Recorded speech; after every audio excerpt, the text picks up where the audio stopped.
உலகெங்கும் கிளைகள் கொண்ட Annamal institute of hotel management and hospital management படிப்பில் சேர்வதற்கான அட்மிஷன் நடைபெறுகிறது. சினிமா எக்ஸ்பிரஸ் நேயர்களுக்கு வணக்கம். இன்னைக்கு என்ன படத்தோட ரிவ்யூ பார்க்க போறோம் அப்படின்னு பாத்தீங்கன்னா, ஹரிஷ் துரைராஜ் இவருடைய இயக்கத்தில் Arjun Das, Annapan, Vadivukkarasi, Yogi Babu, VTV Ganesh and Nandagopal and team, ஒரு பெரிய டீம் நடிச்சிருக்கிற கான் சிட்டி இந்த படத்தோட ரிவ்யூ பார்க்க போறோம். பொதுவாக ட்ரெய்லரில் ஒரு விஷயத்தை வச்சுட்டு படத்தில் வந்து வேறு கதையை வைக்கிறது அப்படிங்கிறது ஒரு வகையான சூட்சுமம். அதாவது உங்களை வந்து வர்றதுக்கான ஆசையை தூண்டுறது அப்படின்னு சொல்லலாம். நான் இந்த படத்தோட கான் சிட்டி படத்தோட ட்ரெய்லர் பார்த்தப்ப எனக்கு அப்படி தான் தோணுச்சு. ஒரு இப்போ பிரிண்டிங் மெஷினை, அந்த மெஷின்லேருந்து பணம் கொட்டோன்னு வருது, ஆளுக்கு யூஸ் பண்ணுறாங்க. சரி, ஏதோ ஒரு அதிர்ஷ்டம் வந்து கூரையை பிச்சுட்டு கொட்டுது போல் அப்படிங்கிற மாதிரி தான் நான் ஒரு யோசனையில் இந்த படத்துக்குள்ளே போய் உட்கார்ந்தேன். பட் இந்த படத்துடைய கதை என்ன அப்படின்னு பார்த்தீங்கன்னா, அந்த பிரிண்டிங் மெஷினை வந்து ரிலேட் பண்ணி எப்படி யூஸ் பண்ணி பணம் சம்பாதிக்கிறாங்க அப்படிங்கிறத சொல்லியிருக்காங்க. ஆனால் அதுக்கான காரணம் என்ன அப்படிங்கிறது தான் திரைக்கதை. ரைட், அர்ஜுன் தாஸ் வந்து நம்ம படத்தோடைய ஹீரோ. அம்மா வந்து விட்டுட்டு போன கடனை வந்து கட்டுவதற்கு ரொம்ப கஷ்டப்பட்டு வேலை பார்த்துட்டு இருக்காரு EBயில். பட் இருந்தாலும் அதில் கிடைக்கக்கூடிய வருமானம் வீட்டு EMI கட்டுறதுக்கோ வட்டி கட்டுறதுக்கோ போதுமான அளவு இல்லை. ஸோ இவருக்கும் வந்து பணம் அப்படிங்கிறது ஒரு தேவையாக இருக்குது. இன்னொரு பக்கம் அன்னபன், அவங்களும் வந்து கணவனை இழந்த நிலையில் வயிற்றுல குழந்தையோட அவங்களும் வந்து வாழ்க்கையில் ஏமாந்து போகிறாங்க.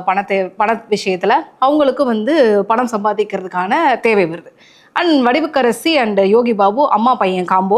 ஸோ இவங்களும் வந்து ஹீரோ ஆகணும் அப்படிங்கிற கனவோட யோகி பாபு இருக்காரு. ஆனால் எங்கே போனாலும் ப்ரொடியூஸ் பண்ணுறதுக்கு பணமோ இல்லை ஒரு பெரிய விஷயமோ கிடைக்கல. அப்போ அவங்களுக்கும் பணம் அப்படிங்கிறது ஒரு பெரிய தேவையாக இருக்குது. ஸோ நேர்மையாக சம்பாதிச்சா இந்த உலகத்தில் வந்து சம்பாதிக்கலாம். ஆனால் நீ நினைக்கிற மாதிரி வாழ்கிறதுக்கு வந்து நேர்மையாக இருந்தால் மட்டும் பத்தாது.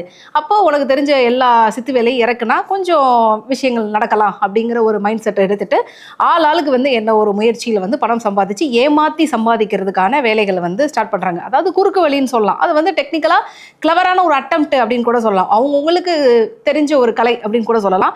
ஸோ அதை வந்து யூஸ் பண்ணி பணம் சம்பாதிக்க ஆரம்பிக்கிறாங்க. பணம் நல்லா சம்பாதிச்சு ஃபைனலாக அன்னபன் சம்பாதிச்ச பணமும் சரி, வடிவுக்கரசி அவங்க சம்பாதிச்ச பணமும் சரி, அர்ஜுன் தாஸ் ஏர்ன் பண்ண பணம் எல்லாத்தையுமே வந்து ஒரே இடத்துல வந்து கொண்டு வரதுக்கான ஒரு விஷயம் நடக்குது. என்னன்னா, இவர் வந்து ஒரு ஏஜென்சி மாதிரி ஸ்டார்ட் பண்ணி பணம் வந்து பரிவர்த்தனைகள் நடக்கக்கூடிய ஒரு இதுவாக பண்ணுறாரு. அங்கே வந்து இவங்களும் முதலீடு பண்ணுறாங்க. ஸோ இப்போ ஒட்டு மொத்தமாக இவங்க சம்பாதிச்ச எல்லா பணமும் ஒரு இடத்துல வந்து நிற்கிது. அப்போ அர்ஜுன் தாஸ் என்ன பண்ணுறாரு, இன்னும் இதை வந்து சூப்பராக டெவலப் பண்ணி, அதாவது ஒரு ஷார்ட் டேர்ம் ப்ராஃபிட் எடுக்கிற மாதிரி ஒரு விஷயத்த பண்ணலான்னு சொல்லிட்டு ஒரே நாளில் ஒரு 10 கோடியை போட்டால் 15 கோடி ரிட்டர்ன் வருது அப்படிங்கிற மாதிரி ஒரு விஷயத்துக்காக வந்து இந்த மொத்த பணம் சம்பாதிச்ச பணம் எல்லாத்தையும் அடுத்த கட்டத்தில் கொண்டு போகிறதுக்கு இறக்குறாங்க. அங்கே சில சம்பவங்கள் அவங்க எதிர்பார்க்காம நடக்குது. அது அவங்க வாழ்க்கையை எப்படி புரட்டி போடுது, என்ன பண்ணுறாங்க, ஃபைனலாக வந்து எப்படிப்பட்ட சிக்கலில் அவங்க மாட்டுற சிக்கல்லேருந்து எப்படி மீண்டு வெளியில் வர்றாங்க அப்படிங்கிறது தான் இந்த கான் சிட்டி படத்துடைய கதை. இந்த படத்தோட ப்ரெஸ் மீட் நடந்தப்போ நாங்கள் எல்லாரும் அர்ஜுன் தாஸை வந்து கேட்டோம். ட்ரெய்லர் பார்க்குறப்ப வந்து லக்கி பாஸ்கருடைய சாயல் லைட்டாக வந்து போகுதே அப்படிங்கிறப்ப, இல்லைங்க அது வேற, லக்கி பாஸ்கருக்கு வந்து எல்லாமே லக்கியாகவே அமைஞ்சது இல்லை, அதனால் அது வேற, இது அப்படி கிடையாது அப்படிங்கிறப்ப அதுக்கு ஜஸ்டிஃபை பண்ணியிருக்காங்க. என்னன்னா,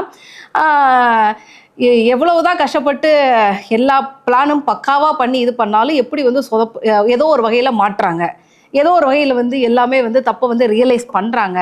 ஸோ பண்ண தப்பை வந்து திருப்பி வந்து சரி பண்ணுறதுக்கான விஷயங்கள் என்ன பண்ணுறாங்க. ஸோ இது மாதிரியான நிறைய விஷயங்கள் வந்து ப்ளே பண்ணியிருக்காங்க. ஸோ மாட்டாமல் இல்லை, இங்கே வந்து மாட்டிக்கிறாங்க. மாட்டின பிரச்சனையிலேருந்து வெளில வருது எப்படி அப்படிங்கிறது தான் இந்த படத்துடைய கதையை வந்து அவங்க ஸ்க்ரீன் ப்ளே பண்ணியிருக்காங்க. ஸோ அதனால் நம்ம அந்த கம்பாரிசன் வந்து பண்ண வேணாம். பட் டெக்னிக்கலாக அவங்க பண்ணக்கூடிய ஐடியாக்கள், அதுலேருந்து தப்பிச்சு லாபகமாக வெளியே வரக்கூடிய அந்த யுக்திகள், இதெல்லாம் வந்து பார்க்குறப்ப சில கம்பாரிசன்ஸ் வந்து தவிர்க்க முடியாமல் வந்து போகுது.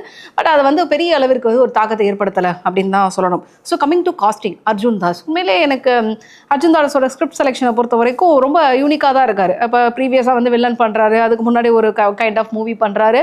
ஸோ இதில் வந்து காமிக்கலாகவும் சேர்த்து எடுத்துகிட்டு போகிற மாதிரியான ஒரு ரோலு. ஸோ அதை வந்து மேக்ஸிமம் வந்து கொடுக்கறதுக்கான முயற்சி வந்து பண்ணியிருக்காரு. ஸோ அதை நீட்டாக பண்ணியிருக்காரு அப்படின்னு தான் சொல்லணும். அன்னபன் அவங்களும் வந்து நல்ல பர்ஃபார்மர், கொடுத்த ரோல் என்ன அப்படிங்கிறது ரொம்ப அழகாக வந்து உள்வாங்கிட்டு அவங்களுக்கான ஒரு விஷயத்தை வந்து பண்ணிட்டு போயிருக்காங்க. எனக்கு இதில் வந்து படம் முழுக்க ரொம்ப பிடிச்ச ஒரு கேரக்டர் யார் அப்படின்னு பார்த்தீங்கன்னா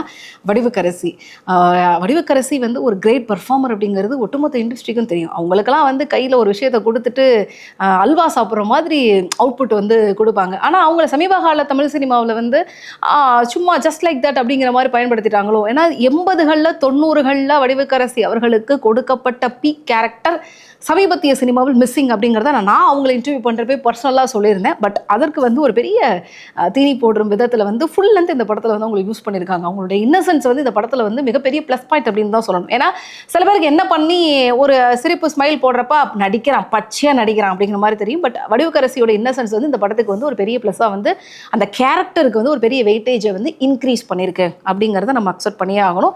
ரொம்ப ரொம்ப பியூட்டிஃபுல்லான ஒரு இது கொடுத்துருக்காங்க. யோகி பாபு அண்ட் அவங்களுடைய அந்த காம்போ வந்து நல்லா ஒர்க் அவுட் ஆயிருக்கு.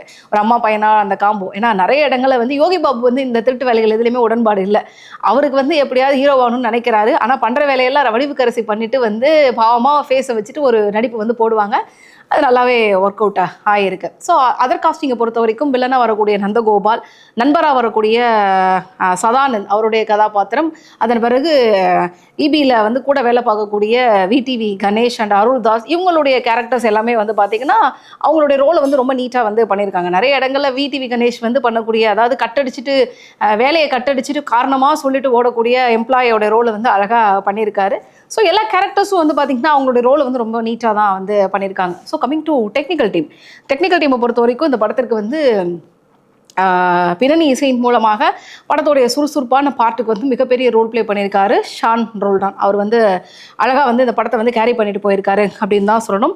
அதன் பிறகு படத்துடைய கேமராமேன் அரவிந்த் விஸ்வநாதன், அவருடைய சினிமாட்டோகிராஃபி ரொம்ப கண்ணுக்கு குளிர்ச்சியாகவும் காட்சிகளுக்கு ஏற்ப நிறைவாகவும் அமைஞ்சிருக்கு. எடிட்டிங் வந்து அருள் மோசஸோட எடிட்டிங் வந்து படத்துடைய முதல் பாதியை இன்னும் கொஞ்சம் உற்று நோக்கி கவனிச்சிருக்கலாமோ அப்படின்னு தோணுச்சு. ஏன்னா முதல் பாதி முழுக்கவே சுற்றிக்கிட்டே இருந்த மாதிரி இருந்தது. கதைக்குள்ளே இன்னும் உள்ள வரலையோ அப்படிங்கிற ஒரு சின்ன இது இருந்தது. ஸோ அந்த எடிட்டிங் மட்டும் இன்னும் கொஞ்சம் கிறிஸ்பான கட்ஸாகவும் கொஞ்சம் அந்த டூரேஷனையும் வந்து கன்சிடரேஷன் பண்ணியிருக்கலாமோ அப்படிங்கிற ஒரு சின்ன ஒரு பாயிண்ட் மட்டும் இங்கே சொல்லணும் அப்படின்னு தோணுச்சு. ஸோ ஓவரால் இந்த படத்தோடைய டெக்னிக்கல் டீம் அண்ட் காஸ்டிங் எல்லாருமே அவங்களோட ரோலை நீட்டாக ப்ளே பண்ணியிருக்காங்க. இந்த படத்தை வந்து தேட்டரில் வந்து ஆடியன்ஸ் வந்து செரிஷ் பண்ணுறதுக்கான மொமெண்ட் வந்து நிறைய வந்து படத்தோடைய டைரக்டர் வச்சிருக்காரு. குறிப்பாக வந்து அண்ணாமலையோடைய ரெஃபரன்சஸ், அதுக்கப்புறம் வந்து மாசா வந்து எப்படி வந்து அறிவை யூஸ் பண்ணி சில விஷயங்கள்லேருந்து எஸ்கேப் ஆகிறாங்க அப்படிங்கிறத வாவ் அப்படின்னு சொல்லிட்டு பாராட்டுறதுக்கான ஒரு மொமெண்ட்டு, இந்த மாதிரியான பல விஷயங்களை வந்து படத்தில் நிறைய வந்து பிளேஸ் பண்ணியிருக்காங்க. ஸோ கண்டிப்பாக வந்து எனக்கு இந்த படத்தை பொறுத்த வரைக்கும் முதல் பாதியை விட இரண்டாம் பாதி வந்து ரொம்பவே பிடிச்சிருந்தது. இந்த இரண்டாம் பாதிக்கு வந்து அவங்க கொடுத்த கான்சென்ட்ரேஷனை முதல் பாதியிலையும் வந்து இன்னும் பண்ணியிருந்தா படம் ஓப்பனிங்லேருந்து நல்ல என்கேஜிங்கோடு இருந்திருக்கும் அப்படிங்கிற ஒரு சின்ன பாயிண்ட்டை வந்து இந்த இடத்துல சொல்லணும்னு தோணுது. ஸோ ஓவரால் இந்த வீக்கில் ரிலீஸ் ஆகிருக்கிற படங்களில் உங்களுக்கு வந்து ஒரு நல்ல ஒரு என்டர்டெய்னராக இந்த படம் வந்து நிச்சயமாக இருக்கும். நிறைய இடங்களில் இந்த படம் வந்து உங்களை எமோஷ்னலாக ஃபீல் பண்ண வச்சிருக்கு, நிறைய இடங்களில் சிரிக்க வச்சிருக்கு, நிறைய இடங்களில் யோசிக்கவும் வச்சிருக்கு. ஸோ அப்படிப்பட்ட ஒரு எல்லா விஷயங்களையும் இந்த படம் வந்து ஜனரஞ்சகமாக கொடுத்ததுனால நிச்சயமாக வந்து உங்களோட வீக்கெண்டை வந்து நீங்கள் தேட்டரில் வந்து பார்த்து ரசிப்பதற்கான ஒரு படமாக தான் நிச்சயமாக கான்சிட்டி வந்திருக்கு. ஸோ தேட்டரில் பார்த்து உங்களோட எக்ஸ்பீரியன்ஸ் எப்படி இருந்தது அப்படிங்கிறத நீங்கள் எங்களுக்கு கமெண்ட்ஸில் ஷேர் பண்ணுங்கள். உங்களோட வேவ்லேருந்து என்னோட வேவ்லேருந்து ஒரே மாதிரி இருக்கா, இல்லை என்ன மாதிரியான விஷயங்களில் டிஃபர் ஆகுது அப்படிங்கிறத ஒரு சின்ன ஒரு அனலைசேஷனுக்காக அது உதவும் அப்படின்னு நினைக்கிறேன். இந்த கான்சிட்டி படத்துக்கு நம்ம சினிமா எக்ஸ்பிரஸ் கொடுக்கக்கூடிய ரேட்டிங் என்ன அப்படின்னு பார்த்தீங்கன்னா, மீண்டும் உங்களை சினிமா எக்ஸ்பிரஸோட மூவி ரிவ்யூவில் மீட் பண்ணுறேன். Until then bye from RJ Rohini. Tamilagam எங்கும் கிளைகள் கொண்ட Annamal institute of hotel management and hospital management படிப்பில் சேர்வதற்கான அட்மிஷன் நடைபெறுகிறது.